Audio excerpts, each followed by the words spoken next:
Merci Patrick. Et tout de suite, c'est l'édito politique de Arlette Chabot. Oui, bonjour Arlette. Bonjour. Emmanuel Macron a donc décoré hier Édouard Philippe, élevé au rang de grand officier de la Légion d'honneur. C'est la tradition depuis 2008 pour les premiers ministres qui ont passé 2 ans au moins à Matignon. Alors dans son discours, le chef de l'État a salué la loyauté totale, c'est important, de son ancien Premier ministre et sa volonté de dépassement et de rassemblement. De ces propos, on comprend ce qu'Emmanuel Macron attend d'Édouard Philippe ou pas alors ? Ah oui, ces formules sont évidemment extrêmement habiles. C'est hommage à la loyauté totale d'Édouard Philippe. Alors, la loyauté, c'est une vertu revendiquée par l'ancien Premier ministre, évidemment.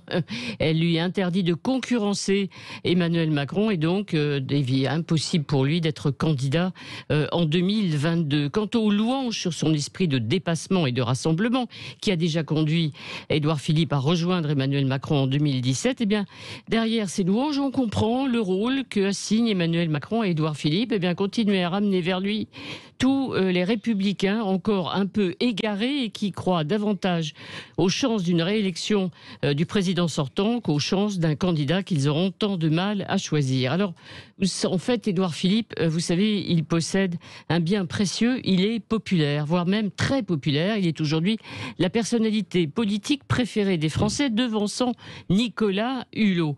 Une popularité qu'il a forgée en 3 ans à Matignon, pas facile, il était inconnu en arrivant. Il a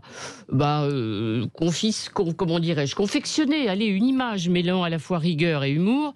Ses ex-amis de la droite ont beau répéter qu'Édouard Philippe est responsable de tous les échecs d'Emmanuel Macron, la révolte des Gilets jaunes, due à la hausse des taxes sur les carburants, la réforme des retraites dans une impasse, les Français voient toujours en lui un guide, un chef qui a su manœuvrer, tenir le navire France pendant les successions des crises sociales ou sanitaires.